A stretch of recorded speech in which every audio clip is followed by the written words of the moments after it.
fight on the landing ground.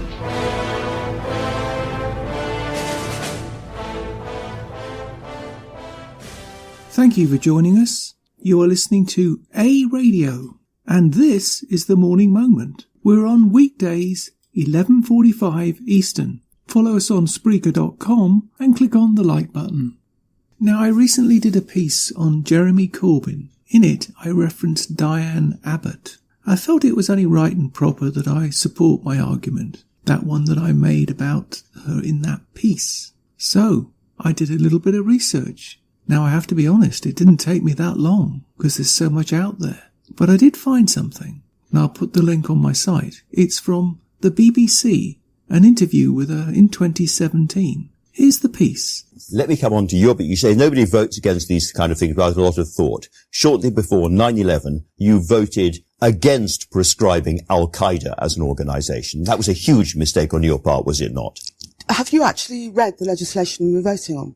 I have read the legislation and I've looked at the addendums as well. And I've got here. What the legislation brought forward was a whole list of which I have here. Organisations, some of which some people would argue were not terrorist organisations, but dissident organisations. Well, and to say that because which ones? Because I've got the list here. Al-Qaeda, Egyptian Islamic Jihad, the Armed Islamic Group, Harakat Mujahideen, the Liberation Tigers of Tamil, the Palestinian Islamic Jihad Group, Islamic Army of Aden, the Abu Nidal Organization, the Kurdistan Workers' Party. Which of these should not be prescribed? The titles are one thing, but the reality of some of those groups, whether they were dissidents in their country of origin, and that's why some of us were not willing. Had they taken out Al-Qaeda as one thing, that would have been something.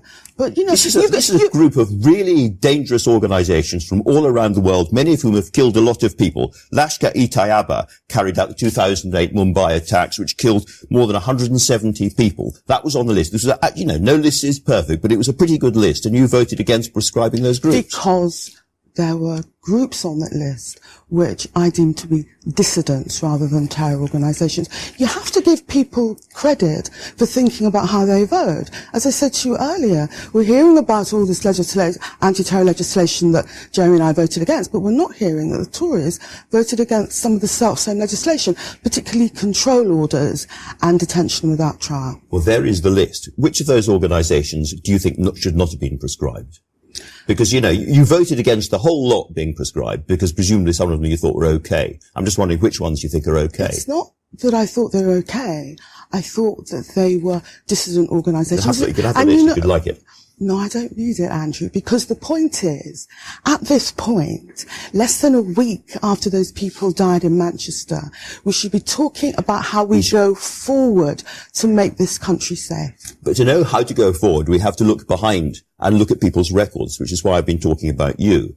Now, Jeremy Corbyn got into some trouble with Andrew Neil in his interview where he said he had not met the IRA, and he was then photographed lots of people from the IRA during the course of his career. You yourself said that it would be a defeat for the British state would be a great liberation, a great move forward at that period of time. Do you regret your support for the IRA right back in the 80s? That particular quote you're referring to comes from a now defunct left newspaper, and it had, as well as this... But you said it, didn't you? No, but what I'm saying to you is this. It was 34 years ago. I had a rather splendid afro at the time. I don't have the same hairstyle. And I don't have the same views. It is 34 years on. The hairstyle is gone and some of the views have gone. So you no longer, you regret the fact of what you said then about the IRA? The hairstyle is gone, the views have gone. We've all moved on in 34 years, haven't you, Andrew? We've all moved on. I'm just wondering, do you regret what you said about the IRA at the height of the bombing? What specifically do you want me to regret? Well, I can read the quote for you and find it here. Basically what you said was that a defeat of the IRA would be devastating for the British people, and it was a defeat for the British state was a good thing, you said, at the time when the IRA was attacking the British state. And you said that the reason for the violence was entirely caused by the British presence in Northern Ireland. I'm saying, do you think those statements now are wrong? It's 34 years ago. I've moved on.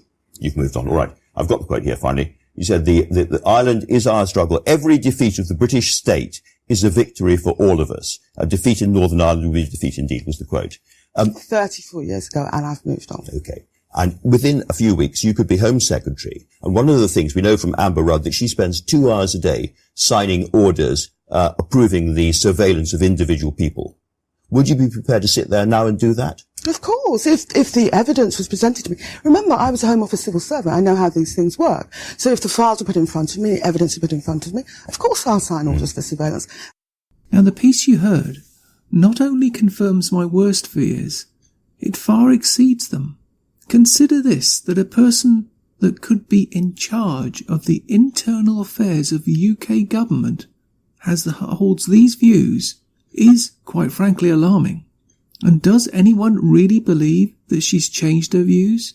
A typical left-wing socialist ploy. She has, quote, evolved. If you held those views, then I doubt, in all honesty, that you would change your views so radically. Now, my feeling is this. Be afraid, be very afraid, that if this party does come to power, that there could well be a new base for terrorist groups right under our noses. A sobering thought, I think. And that's my comment. You can find more at aradio.wordpress.com, where you can find links to us on Twitter, Facebook, Instagram, iTunes, iHeartRadio, Gab and email. You can now find us on Spotify. Just go to the podcast section and type Canadian Politics with a Twist and you'll find us. We are continuing to reach out to you, so please pass on the links. Please click on the follow button on Spreaker.com. You can listen to all my morning moments at Spreaker.com under A Radio, that's EHRADIO, A Radio. And please click on the like button. And you can find all my podcasts and morning moments at aradio.wordpress.com and click on the Morning Moments tab.